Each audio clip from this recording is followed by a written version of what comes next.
Slack. Go to that Zoom and you'll get to hear these 8-minute rapid fire deep dives from each of the leaders. For the rest of you, staying here on the YouTube live stream. All right, Lieutenant Colonel Berger, over to you, sir. All right, coming through loud and clear here. Yep. All right. Well, hey, welcome everybody, and good afternoon. Thanks for coming to listen to me talk here. And thanks to Colonel Diller and the AFWERX team for inviting me to speak and for underwriting the Vector Prime initiative. It's been an exciting week thus far. We've heard of the announcement of SpaceWorks, learned the opportunities provided by F Ventures and Spark, and celebrated the successes of Agility Prime. It's paved the way for an exciting new era of innovation, acquisition, and commercial partnering. Through partnering with emerging technology, we hope to accelerate dual-use technology like Vector Prime to the benefit of both our national interest and our national defense. Before we get into that, it's critical that we first understand the DNA of a prime. So to do that, I'll dissect Colonel Diller's slide a little bit here. First, DoD and US industrial sector. This means the technology must have a potential benefit to both. Removing barriers, financial and technical. As young companies drive game-changing technologies forward, they can be encumbered by lulls in commercial support or availability of high-value resources. Contested. This means that we're in a race. We're in a race with other nations to develop these technologies. And collaboration. We must break the producer-customer paradigm and view ourselves as partners in accelerating these technologies. The vision of Vector Prime is to synergize the commercial sector on the high-speed passenger travel resurgence, not to bankroll it. We will leverage previous Air Force investments in test facilities and ranges, high-performance computing, and engineering expertise to accelerate development. We'll offer financial resources at critical times to avoid any downshifts in the path. We'll ensure our commercial partners understand how to seamlessly integrate military capability and to ensure that military unique requirements are accommodated easily early in the design cycle, but turn out to be very challenging if attempting to incorporate them as an afterthought. The Concorde operated proudly from 1969 to 2003, with its only real competition being the Soviet Tupolev Tu-144. On the other hand, the supersonic resurgence that we're witnessing today is highly contested. As one might expect, the US has stepped out as a leader in this sector, but we have competition from Japan, China, and Russia. We must accelerate in order to maintain our lead. The National Defense Strategy highlights the return of great power competition. This competition is both for our national interest and our national defense. Acceleration in high-speed passenger travel will help us maintain US dominance for aviation exports. Fielding these aircraft provide options for DoD missions today, like the C-40, the C-32, the C-37, that currently leverage commercial derivative aircraft to perform their mission. And collaborating on test, modeling, and simulation advances the DoD and industry knowledge base and acts as an accelerant all by itself. Since I've been involved in this sector, I can't tell you how many times I've discussed the potential of the high-speed passenger travel market when the retirement of the Concorde is not far in our rearview mirror. Things have changed since 2003 when the Concorde retired. Air traffic has doubled. Demand for business class has increased. And advances in lightweight materials, engine efficiency, and renewable fuels show this sector to be commercially profitable. Finally, advancements in low boom technology and moves for domestic and international regulatory relief for boom over land would move high-speed passenger travel from profitable to ubiquitous. Early military partnership will ensure that we are postured to leverage the advantages as this industry explodes. In closing, I'd like to offer you a glimpse into the future. With the Vector Prime initiative, we are working to establish a strategic partnership with the Air Force Test Center that will provide access to expertise and those high-value resources I mentioned earlier. We will leverage the AFWERX strategic financing vehicle to champion flying prototypes with immediate utility. We will pull the digital thread to ensure that we are able to plan, architect, design, and model, not only seamlessly at the system level, but also at the Air Force level. And finally, we will seek to share where possible for the benefit of all of our stakeholders. In closing, I'd like to thank you for your time and thank you for joining me today. But I'd like to ask you for more. Help us maintain our lead. Join me, Lance Baxter from AEDC, and senior leaders from the commercial sector as we tackle fundamental questions during the Vector Prime Design a Prime workshop tomorrow. Thank you. Thank you, Josh. Really appreciate it. So I think we're going to switch now from Vector Prime to space. So Gabe. Hey, welcome everybody. Thanks, Mark. Mark, do you want me to advance some slides? I can do that if you... You may, yeah. All right. So while I work on advancing these slides here, I wanted to just go in and say, we've been working, a team of us have been working quite extensively on this. And as I open up the slide deck here, so I want to make sure, are you seeing the slides, Mark? Yep, I can see them. Not in presentation mode, but I can see them. All right. So as many of you know, the commercial space market is exploding. And if you don't know, then I'm telling you that. So analysts project that the space economy will increase, some analysts anyway, from 350 billion to 1 trillion in 2040. So this is one of the largest commercial market explosions we've seen, one of the opportunities we've seen in a long time. As a representative of the U.S. Space Force, the new U.S. Space Force, a team from the Space and Missile Systems Center in Los Angeles, the Air Force Research Lab, the Air Force Office of Commercial Economic Analysis, AFWERX, and others have been investigating how to accelerate a key tech sector that both enables and protects the ability to trade, maneuver, and expand in space. Just like with the Agility Prime, as you heard throughout the conversations today, the intent is to accelerate the commercial market and stimulate industry investment, prime the pump as it were, in a key space technology sector. So what we're seeking through all the Prime initiatives essentially is diverse industry partnership and engagement to identify key technology sectors that, if primed by the government, by government engagement, could advance both U.S. national interest and U.S. economic prosperity. As with the other primes, as Colonel Berger just mentioned, as he broke it down, we intend to target a commercial a market that is both of major strategic importance to the U.S. DoD and U.S. industrial sector, one in which the U.S. government can provide financial and technical support while removing barriers, one that's critical to national security, where acceleration is critical to developing solutions, and one that provides beneficial collaboration between industry, investors, and government. During the workshop tomorrow, we're asking for feedback that will help us craft a more formal market study to identify a compelling business case for what a space prime initiative might become.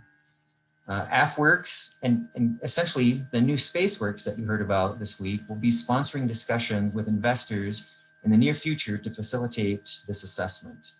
Specifically, what we're looking for you to provide to us at the workshop tomorrow informs, ultimately, what space market sector is the most ripe for prime initiative? Are there investments that the DoD can leverage to unlock an entire industry to accelerate the commercial sector that might be identified for space? And then are there non-monetary hurdles that the DoD can remove to unlock this same sector? So essentially, in a nutshell, we're looking to unlock a latent market with high value to the warfighter, and we want to know how the DoD can uniquely leverage its position to do so. If you join us tomorrow, you will see that we have done some internal government work to identify what we think are two generic topic themes. And as I drive the slides down to that, those themes that we'll be asking you to look at are space mobility, transport, and logistics.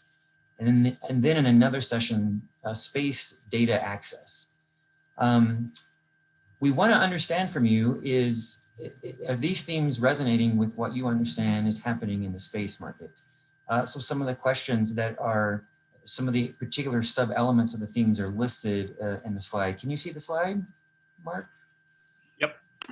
I want to make sure that folks are able to see that. We have a list of questions that you'll be able to provide answers to, but to tee up some of those questions for you here, just so that you can look at. I'm not going to go through all of these.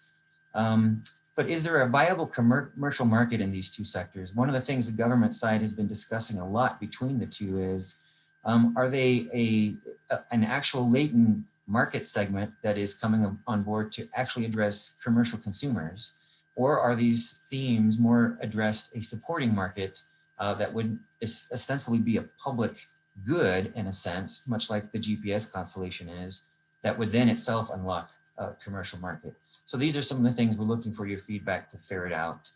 And so we invite you to come tomorrow and work with us in the workshop so that we might be able to craft what is that right nexus for this nascent space market.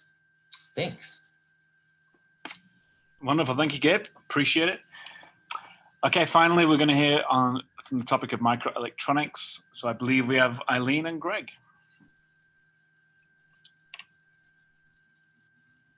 If you'd like to turn your camera on, there you go. Thanks so much. Hi, how are you? Awesome, thank you.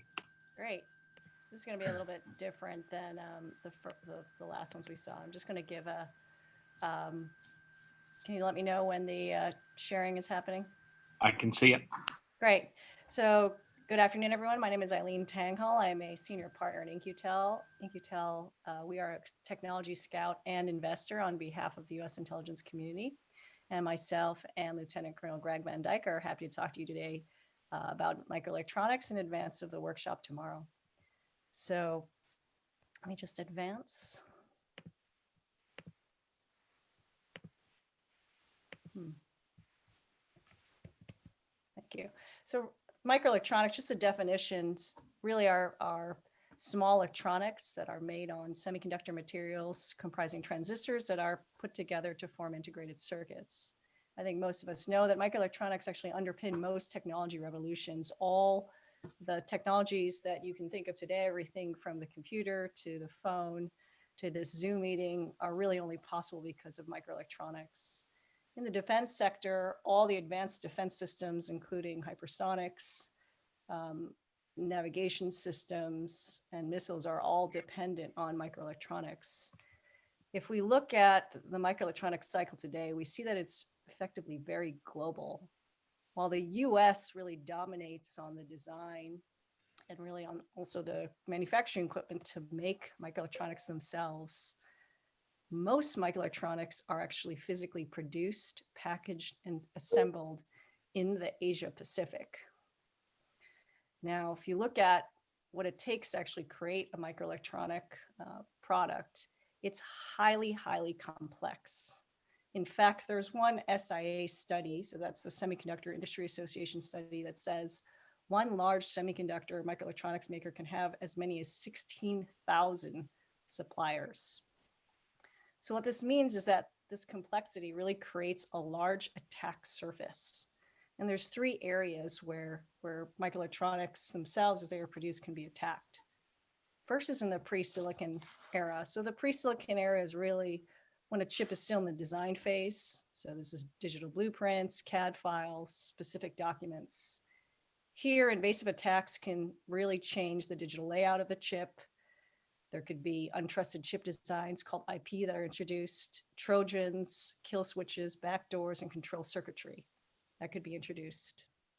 And the second category, in silicon, this is really when it's being produced. So there's usually a mask, as well as fabrication. This is what I was saying, it was effectively done in Asia Pacific. Here in silicon attacks can happen to alter the physical layout of integrated circuit, attack the production tools to cause process failures, etc. The third category, and this is the one that really is one that's seen within the DoD and the government as perhaps the most worrisome or the most vulnerable. This is associated with the packaging, testing, and development of finished chips. This is most readily easily attacked.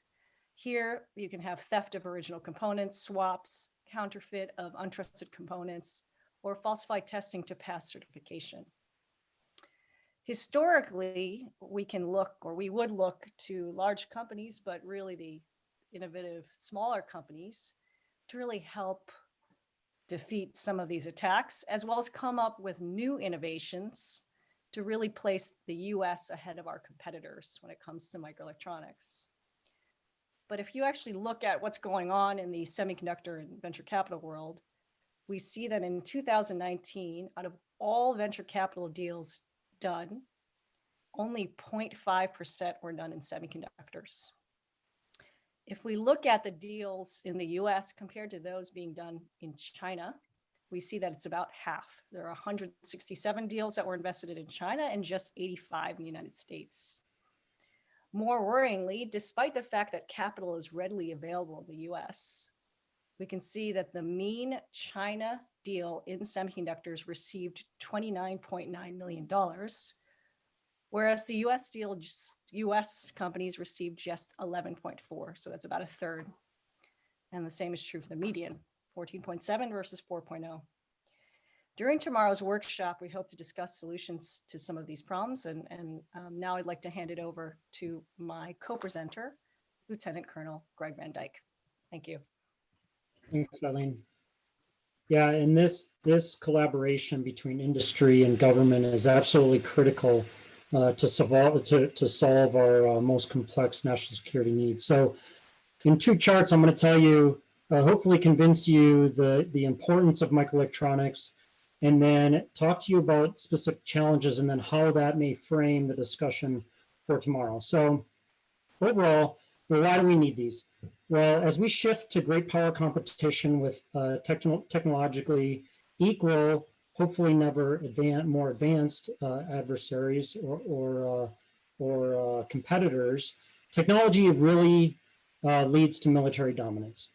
And at the end of the day, it's the guts that count. And maybe I'm a little bit biased, but if you look at the F-35 as a case example, those 24 million lines of code, which that was a couple years ago, there's probably many more lines of code. It's the sensors on board that platform, how it takes that information in, processes it, and then gives it to the pilot to make choices in the battle space. And so that type of data fusion is ubiquitous across national security needs. And unfortunately, current weapon systems have 10 to 20 plus year old technology. Now, I'm not saying that every system needs to have state-of-the-art capabilities, but a wide swath of them does. And if you want to think about it simplistically, going back to whether it be our squadron officer school or whatever professional military education that you've had, it goes down to the OODA loop: observe, orient, decide, act. And whoever can compress that OODA loop and run those cycles faster than the adversary will win the battle. And that's exactly what microelectronics allows us to do, okay? And so it is absolutely the bedrock for all of the national security systems, not just the F-35 that we talked about here, but hypersonics, 5G, artificial intelligence, missile defense, autonomous systems, space systems. I mean, it really is everywhere. And it's not just us that are trying to play in state of the art.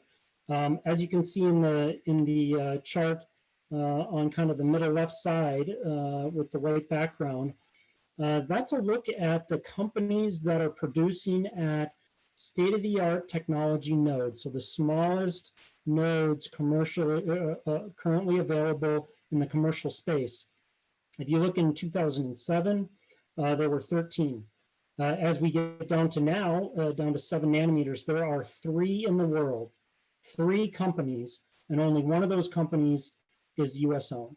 Now, an even more challenging part of that is you see SMIC. So in the line, it says diminishing friendly supplier base with China rising. So SMIC or SMIC, how some people pronounce it, recently blacklisted by the US government. You better believe that the Chinese are going to have these advanced capabilities. And so if we want to stay ahead of those technologically advanced near peer competitors / adversaries, we have to invest in these capabilities. And at the end of the day, it's about taking a bunch of data, fusing that together, processing it, and making a decision for either a human in the loop, say a pilot in a fighter aircraft, or in autonomous systems. And so really is the bedrock, and it is something that we really have a lot of challenges to getting there. And so if we go to the next slide, we'll talk about exactly why there are such significant challenges. So I like to split it into 2 broad categories. Now, these are just kind of my categories, and so some may quibble on which, where they fall or whatever, but it's just something to keep in mind. So I lump them into system requirements, and these are unique system requirements for national security applications. And then there are some supply chain considerations. So let's talk about the unique system requirements first. So we have very unique applications. I don't think that's anything people would debate about. We have unique sensor fusion requirements, unique artificial intelligence, could lead to very advanced packaging designs that are not commercially, that is not a commercial product for commercial applications. Secondly, we have unique environments, whether it be radiation hard, unique temperature variations or ranges, vibration, shock, etc.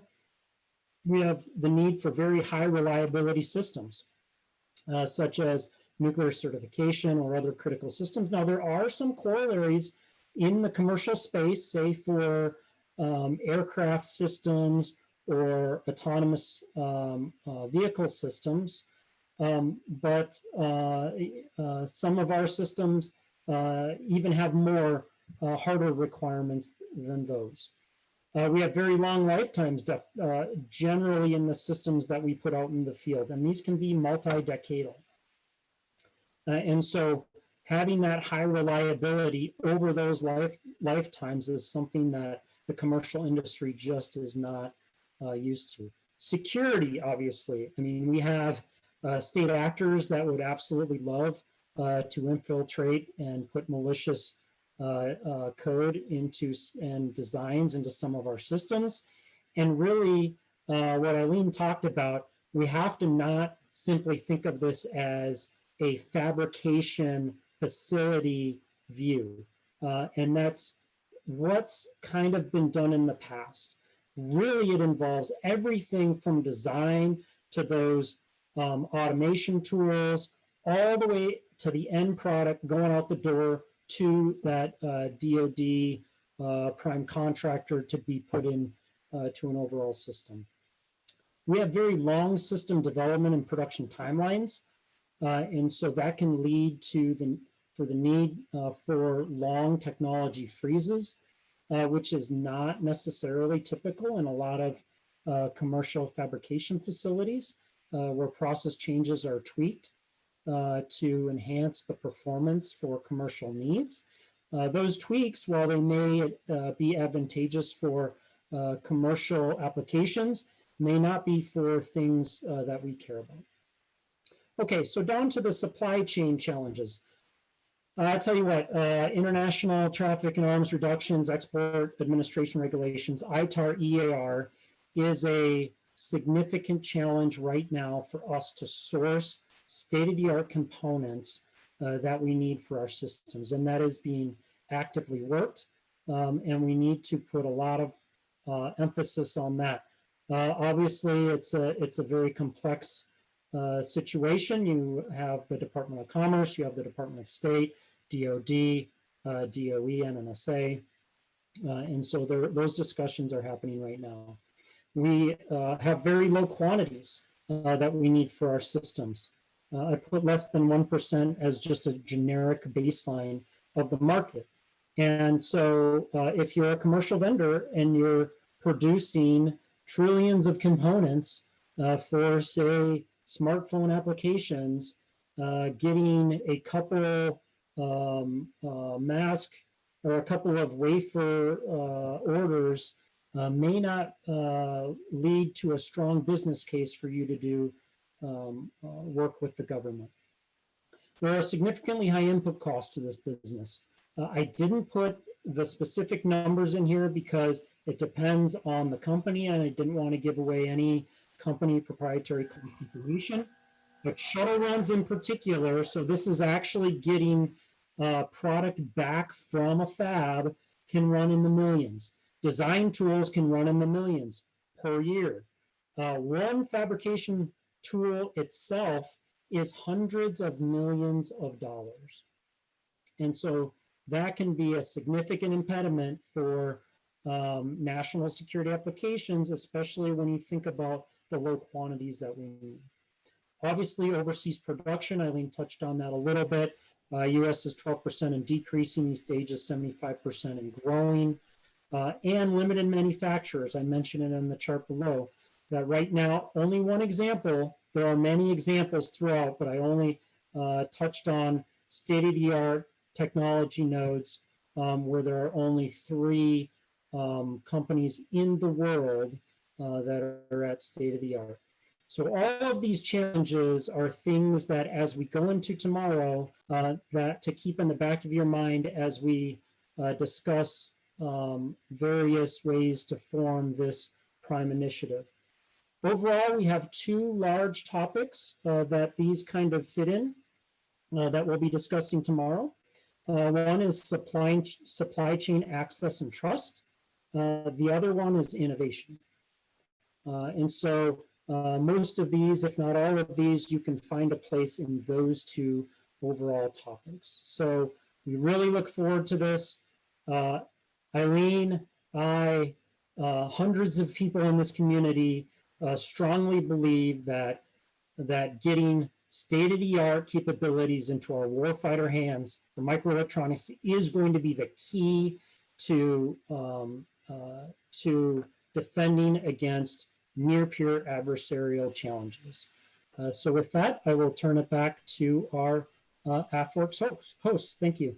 Thanks, Greg. Appreciate it. Well, thanks, everyone. That concludes our webinar for today. If you want to go back to AFWERX.com, we're having concluding remarks on the day. But thank you to all our panelists here. We greatly appreciate it.